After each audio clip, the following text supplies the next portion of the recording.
Okay, to prove some points, I would like to present to you these facts, this truth that Google gave me.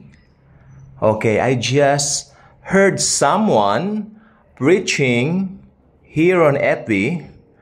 Sabi po niya, nagtataka ako bakit yung iba, kaboborn again pa lang, bukas pastor na. Tapos sabi niya, hindi pa naman daw panahon inordina ng pastor, kung may pera, kung mo ganon, sa bagay may point po doon. At sinabi rin po niya na may panahon daw para maging pastor. Ilang beses ko na po bang inulit-ulit, parang sirang record o vinyl record na tayong sira, no? Pero fine, ulitin natin.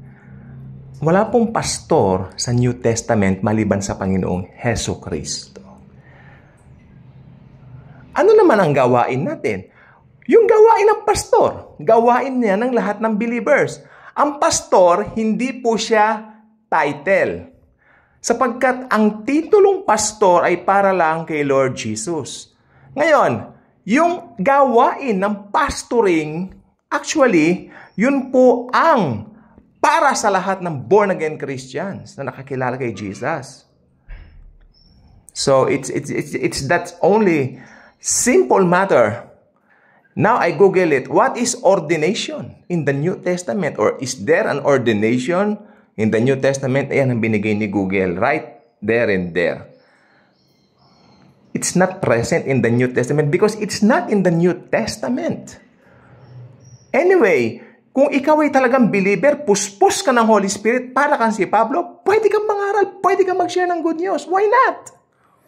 Why not? Bakit ka parang ikagagaya dun sa paraan ng mga curriculum ng mga secular na mga eskwelahan sa mundo? Tayo po ay mga born-again believers tayo. Hindi po tayo katulad ng secular world. We live by faith, not by sight. Okay. So, maliwanag po yan. Nakalagay doon, pastor and pastors. Pastors and teachers. Pastors with an S, teachers with an S. Doon lang po nag-appear ang pastor. May S pa. Okay? Hindi po siya singular. Plural po siya. Amen? Amen. Amen diyan. Totoo yan. At yung title na pastor, I am the good shepherd. Sino yun? Si Lord Jesus Christ. Pero yung gawain ng pastoring, okay, para po yan sa lahat ng mananampalataya. It's not a title. Okay. Amen? Yan po ay gawain. Agree ako kay Eli Soriano. Sa pananaw ni Eli Soriano, inaagrihan ko yan. Saludo ako kay Eli Soriano sa pananaw na yan. Kasi si Eli Soriano, sabi niya, walang pastor sa Biblia. Ang pastor sa Biblia, si Jesus Christ lang. Agree ako kay Sir Eli dyan. Amen? So, yeah, be biblical in everything. Yang pastor, minomold nila yan po ay pakulo o pakanayan ng mga institutional churches. Isa po yan sa mga inimbento. Okay? Inimbento po yung mga yan, yung mga paraan na yan. May isang tatayo, tawagin ng pastor, and then spectators lang yung ilan, yung iba. Samantalang, maliwanag sa Biblia, pantay-pantay po tayong mga believers.